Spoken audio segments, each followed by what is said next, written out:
Welcome to Tunze Tech Tips. So today we're going to cover the silence pump series. This will cover both the skimmer pumps, the 9410, 9415, 9430 pumps, as well as the return pumps.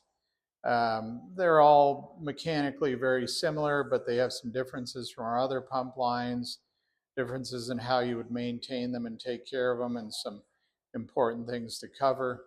So here we've got our 9430. This is the original pump that came with my skimmer. This is the plain AC version, but AC versus DC on a mechanical end is only a difference of the needles on the needle wheel. They're all fundamentally the same. This will actually be the same for your silence pumps that mount in the sump. The key things here, the disassembly is only different in that the skimmer pumps have this screw. This screw is here to prevent this bottom housing from rotating on its own. So you need to remove that before you get in. And the reason, if it rotates on its own, what tends to happen is the ceramic shaft will break. So you don't want that to happen. This skimmer was just haphazardly put away dry when I replaced the pump with the prototype they sent me. So it shows, and I generally would advise not doing this, and you'll see why shortly. But the heart of this design, we've got our basic motor. There's a cooling duct here. And the purpose of this duct is that the bubbles will otherwise accumulate under there, and we need to get some water flow through here to purge those bubbles out. Otherwise, the pump starts to get loud because you've got a buildup of bubbles that can't get out on their own. So this directs some of the flow back in there to push the bubbles back out of the chamber. This is our motor. There's really nothing serviceable here. You could pull out the cooling duct. It's generally not too necessary, but this is essentially a sealed unit, and that's the way. That's the end of that assembly. So here we've got the impeller, and this is what happens if you let them dry out. This bearing gets stuck on here. The key thing with these pumps is you have these two bearings, one on either end, and some of you may have, you'll see these are brown, some of them are white. That's just the difference in the ceramic that's used. White ceramics and aluminum-based ceramic, brown ceramics and iron-based ceramic. Practically, there's no difference in how they work. They're generally a very smooth, wear-free surface. They can't corrode, so that's why they're used in aquarium pumps. But the drawback is these tolerances are extremely tight, and calcium, dried salt will cement these things together. I actually use one of the silence pumps at home. I mentioned earlier how I grow all these native plants. Well, when I go around and plant them, well, I have to water them. A lot of them are too far away to reach with a hose. So I go out with an ATV with a 50-gallon tank and a pump, and I use a silence pump to deliver the water to them. I have it hooked to an inverter that's hooked to the battery. But if I let that tank run dry and I put some fertilizer in a previous watering session, well, a lot of times I'll have to get the pump out, service it. And so it's just something to know that before you let a pump dry out, I'd say this goes for any pump, but especially these, run it in some fresh water, get it really rinsed out, then store it away. And you'll avoid these kind of headaches, and then it's ready to go the next time you need it. A lot of times people use these for mixing. You're mixing your salt water. That's a key scenario where these things seize up, and it'll happen with any pump. So we've got our needle wheel. This is all one assembly. We've got our magnet, needles, ceramic shaft. The needles themselves, you just want to check that they're not broken, that they're not separated from the magnet. This one has a kind of an organic coating that's seized on there, but it should be a smooth gray plastic. A lot of people comment on how expensive these impellers are. That's because this is a type of pump design. Few companies design pumps this way, but the impellers are always expensive because they're what's actually doing the work. You use a weaker motor coil, it saves electricity, and then you have an extremely strong rare earth magnet in here, and it's actually doing all the work. Rare earth magnets are expensive, they have to be coated because they don't resist corrosion. They'll literally just explode and swell up if they get wet. But when we reassemble it, we want to make sure that these are free spinning. The red bushing on the ceramic part should not be torn or damaged at all. They kind of look like a top hat, basically. So right now we've got the pump disassembled. Now we're soaking the parts in vinegar and water. That's my preferred way to do this. All equipment, I pretty much just mix 50-50 white vinegar from the grocery store, the 5% acidity, with warm, preferably warm RO water, distilled water. You don't want to start, if you're on the East Coast, your water out of the faucet might be fine for this purpose. If you use rainwater, that might be fine. But, if you're in the West and your water is hard as a rock and you add the vinegar to it, well, there's pretty much no vinegar left after it reacts with the water, so it's not going to work. I've read on forums, people say, well, vinegar will damage your pumps. Maybe. I've never seen it, and I can tell you from talking to our engineers, we know how acids damage pumps. They damage the plastic, and it has to do with the electronegativity of the acid. It's not a pH issue. A lot of people suggest using citric acid. Citric acid is convenient because it's a dry powder. It's not terribly efficient. It's slow. The other problem with it is that, in my experience, when it reacts with calcium, you get this gummy residue that kind of creates a film on everything. It's not really clean. And a lot of times you got to soak it yet again. You've got to rinse it and scrub it in running water. It doesn't seem to work as efficiently as just plain old vinegar. And I suspect that a lot of these stories online about I ruined my pump with vinegar, I've seen it with repairs that come in. It wasn't vinegar, it was glacial acetic acid or some 30% herbicide grade acetic acid. Just 5% white vinegar from the supermarket. It's like $2 a gallon.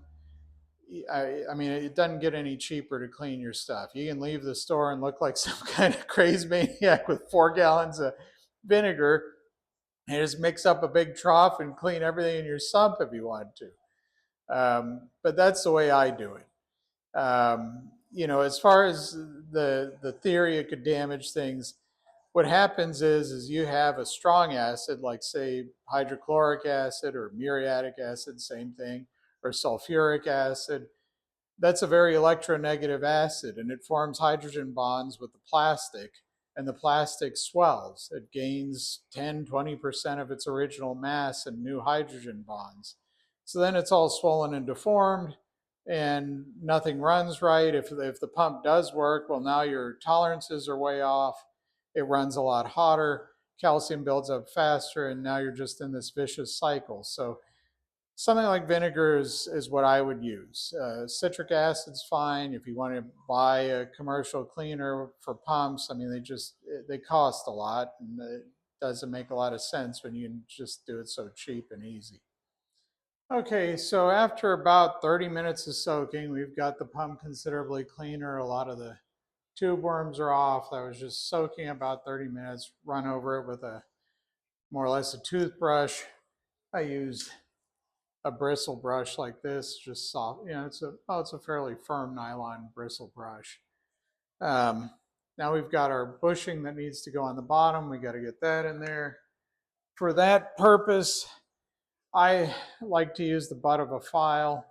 Where a lot of people I see go wrong is when they put these pumps back together, they just put this on here and put it in, and that doesn't work. You've got to, it just rides up the shaft and does not actually get seated in the motor. You can start it that way if you can. You probably can't see down in there, but it's started, but we're going to need to seat it all the way. And for me, my fingers won't fit in here, so that's not an option. I've got to have something that'll get it down in there. The butt of a file or a small screwdriver will do the trick. You could use a dowel, just whatever you have around that'll work. But now we've got this fully seated. When it's in there all the way, it will not come out. You'll actually have to use a tool to pull it out. We've got our impeller. You can see now the magnet's all nice and gray. You know, we're not going for perfect. So this isn't, you know, showroom clean. This is just clean enough that there's no mechanical obstruction. If you wanted to soak it longer and get it really clean, you can. Then we've got our impeller cover. Sorry, I'm just pulling these things out of the bucket they were soaking in. And the bushing that goes in there, we just push that in there. And then this can be a little bit tricky because we've got to get this on the shaft and then we've got to get everything centered. But it just takes a little patience. Sometimes you need to move the impeller around a little bit, but you're fighting magnetic fields, so that isn't always feasible, but usually with a little playing around, you can get it.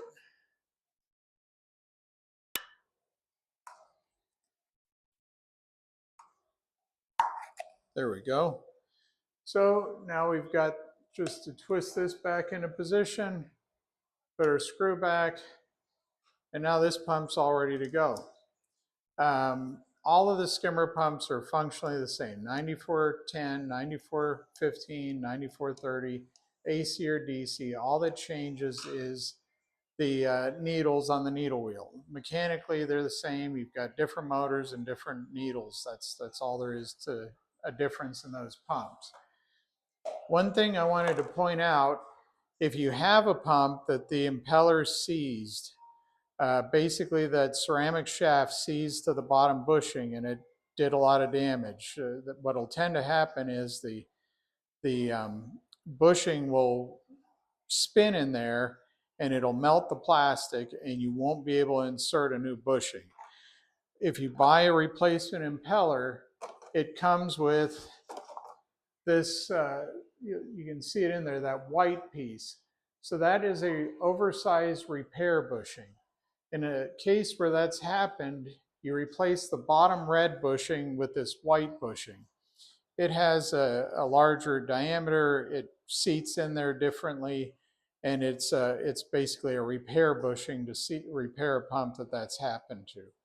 So if you haven't damaged the motor coil and it's just some melted plastic on the bottom, the bushing was damaged, a replacement impeller will get that fixed for you. There are a few small differences between the skimmer pumps, the hydrofoamers, and the regular silence pumps. Here I have a brand new 107304. Few things that are important to cover. Every now and again, I see somebody tries to screw in a PVC fitting. That will tend to crack these pumps. PVC fittings are tapered, and as you tighten them down, it flares out. It'll crack the plastic. You're going wider and wider. I wouldn't do that. I would stick with the barbed fittings that come with the pumps. If you need to install the one on the front, the way that's done is this flow adjustment knob. That's removable. So we pull that off. Now you can thread in the barb, and you can put this, it's more or less just a decorative cover, but you can put that back on just to neaten up the appearance. So other than that, in terms of the basics of the pump, we've got a locking ring to remove, then the cover plate, and then we have our impeller, but you can see it's the same basic mechanism. We've got our same bushings on either end, same rare earth magnet impeller, same cooling duct. They're pretty much identical in the fundamentals of the design. Service is really the same. These pumps tend to be pretty durable as long as they're maintained. If you neglect them and those bushings seize up, you can do a lot of damage to the pump that way. So you want to try to keep things clean. I'd say in most cases, every 6 months, if you're running a really high calcium or a really high KH or dosing caulk, near the pump, that always is going to shorten the service life. If your magnesium is really low, that can also shorten the service life of any pump. And then you'll need to get on cleaning it more often. There's one last thing I wanted to show you. We'll move on to the 1073008. That's unlike the other pumps where the shafts fuse to the impeller and you have the bushings. This is a much more conventional design where you have a removable shaft and an impeller. The reason I wanted to show you this is that I get a lot of reports that, not a lot, but people email me now and again, hey, this pump doesn't work. I used it 3-4 months, it's broken. And inevitably, all that's happened is the shaft is cemented to the impeller. And so what I wanted to show people is that you can take these black bushings off, take the impeller off. If you can't do that, that's your problem. That's why the pump doesn't work. Older pumps, the shaft stainless steel, probably the last 2 years, they've been ceramic. The ceramic's generally more resistant to calcium buildup. Drawback is the ceramic's more fragile, it's prone to breaking. You can get replacement impellers for any of these pumps. They are available. You just go to tunze.com. You can search by your pump and look for the spare parts that are for that pump.